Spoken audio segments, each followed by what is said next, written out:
এগারোসিন্দুর দুর্গের এই যে একটি ছবি গুগলে সার্চ দিলে পাওয়া যায়।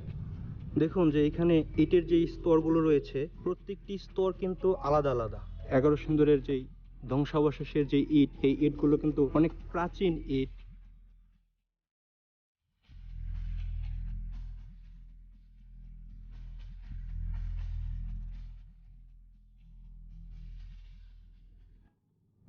মুঘল সম্রাট আকবর যখন বাংলার প্রত্যেকটি অঞ্চল তার দখলে নিচ্ছিল, তখন এই ভাটি অঞ্চলকে তার আয়ত্ত করতে পারেনি কখনোই। পূর্ব বাংলার এই ভাটি অঞ্চলের প্রায় 22টি পরগনায় কখনোই মুঘলদের ঝান্ডা ওড়াতে দেননি তখনকার শাসক মসনদে আলা ঈশা খাঁ। মুঘল সম্রাট আকবরের সৈন্যবাহিনীকে পরাস্ত করার জন্য তিনি বেশ কিছু দুর্গ নির্মাণ করেছিলেন, যার মধ্যে অন্যতম হলো এই এগারোসিন্দুর দুর্গ। বন্ধুরা, কিশোরগঞ্জের পাকুন্দিয়া থেকে স্বাগত জানাচ্ছি আমি SheikhSoulav। এই পাকুন্দিয়ায় অবস্থিত এগারোসিন্দুর দুর্গটি। আজকে আমি এই দুর্গটি দেখতে এসেছি এবং দেখাতে এসেছি আপনাদেরকেও।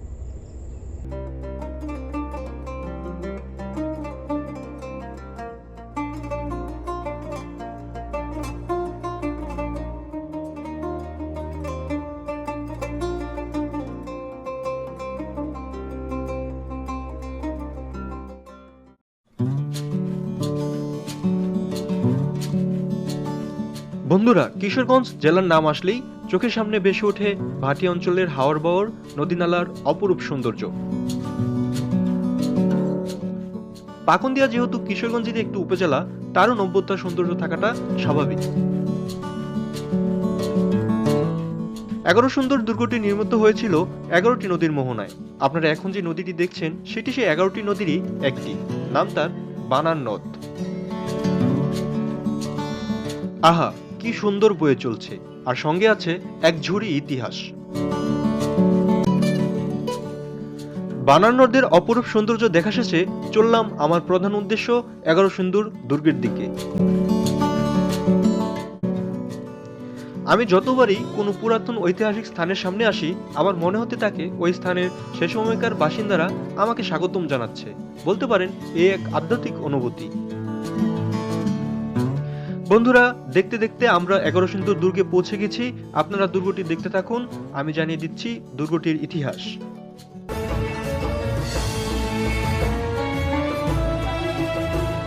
প্রথম দিকে দুর্গের জায়গাটি গঞ্জের হাট নামে পরিচিত ছিল। এঁটেল ও লালমাটি এলাকা হওয়ায় ব্যবসা বাণিজ্য ও বসবাসের স্থান হিসেবে বেশ সুখ্যাতি ছিল এর। দুর্গটির তৎকালীন সময়ে বানার, শীতলক্ষা, আড়িয়ালখা, গিয়রসন্ধ্যা সহ মোট 11টি নদীর সংযোগ স্থলে অবস্থিত হওয়ায় তখনকার জ্ঞানী গণিজন ওই 11টি নদীকে সিন্ধু নদ নামে আখ্যায়িত করে স্থানটির নামকরণ করেন এগারোসিন্দুর। এই এগারোসিন্দুর দুর্গটি 11টি নদীর মোহনায় গড়ে উঠেছিল বলেই এর নামকরণ করা হয় এগারোসিন্দুর দুর্গ। তবে যেই 11টি নদী, সেই 11টি নদী আজ বিদ্যমান নয়। কয়েকটি নদী এখনও জীবিত রয়েছে, যেমন শীতলক্ষা, বানার, আড়িয়ালখা, এই নদীগুলো এখনও এর চারপাশে দেখা যায়।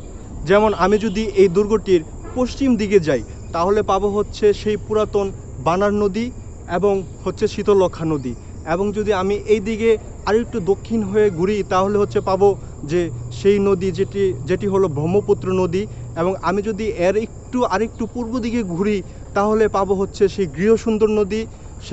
সেই গৃহসুন্দর নদী কিন্তু আজ নেই, আর সেই গৃহসুন্দর নদী বিলীন হয়ে গেছে। তবে এই দিকেই গৃহসুন্দর নদীর পূর্ব দিকে গৃহসুন্দর নদীর অবস্থান ছিল।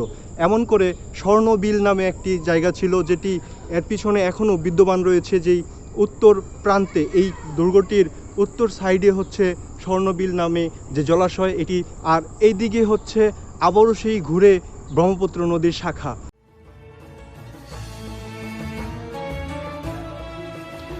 আমি যখন দুর্গটি দেখতে গিয়েছিলাম তখন সেটির খনন কার্য চলছিল, তাই আমার সৌভাগ্য হয়েছিল দুর্গের ধ্বংসস্তূপ থেকে বেরিয়ে আসা প্রাচীন আমলের জাফরি ইট সহ মৃত পাত্রের ভগ্নাংশ দেখার। কবরের উপরের যেই দেওয়া থাকে যেরকম অংশটি, সেটি মূলত সেই প্রাচীন আমলের একটি নিদর্শন এগারোসিন্দুর দুর্গের। যখন গুগলে সার্চ করেন এগারোসিন্দুর দুর্গ লিখে, তখন প্রথমে যেই ছবিগুলো আসে তার মধ্যে এটি হচ্ছে একটি। এটি হয়তোবা যখন ঈশা খাঁ শাসন করতেন তখন তার আমলে সেই সময় কেউ মারা গিয়েছিল, তখন তার কবরের উপর এই স্তম্ভটি দেওয়া হয়েছিল একটি নিদর্শন হিসেবে। অথবা তার স্মৃতি ধরে রাখার জন্য।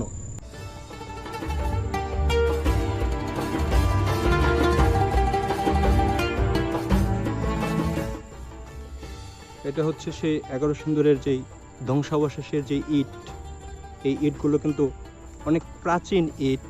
বর্তমান যে ইট থাকে সেই ইট থেকে সম্পূর্ণ আলাদা। এরগুলো আগের যে ইটগুলো ছিল এটি চ্যাপ্টা ইট দিয়ে এই ধরনের ভবনগুলো নির্মাণ করা হতো।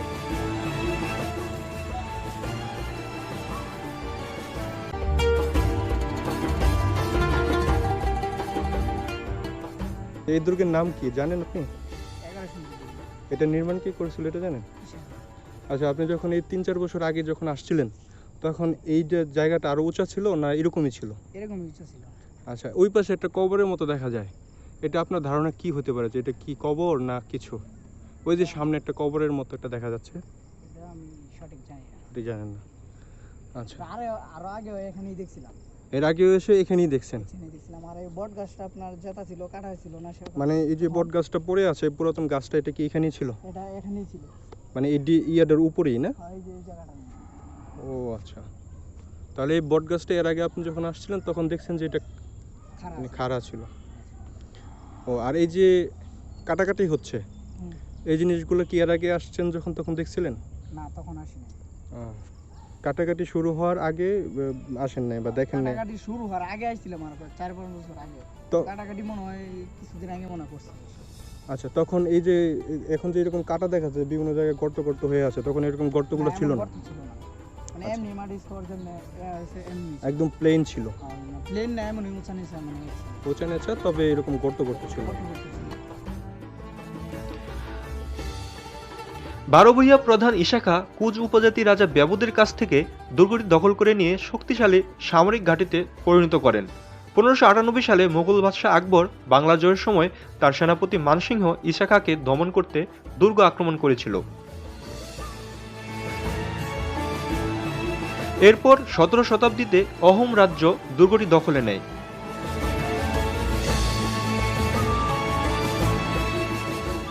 পরে মুঘল সুবেদার ইসলাম খান অহোম রাজ্যকে পরাজিত করেন এবং দুর্গটি ধ্বংস করে দেন।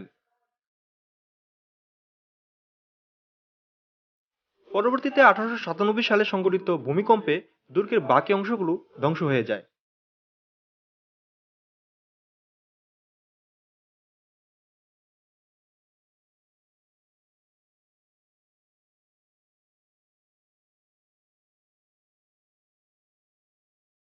বন্ধুরা, এগারোসিন্দুর দুর্গের ভিডিও থেকে এখানেই বিদায় নিচ্ছি।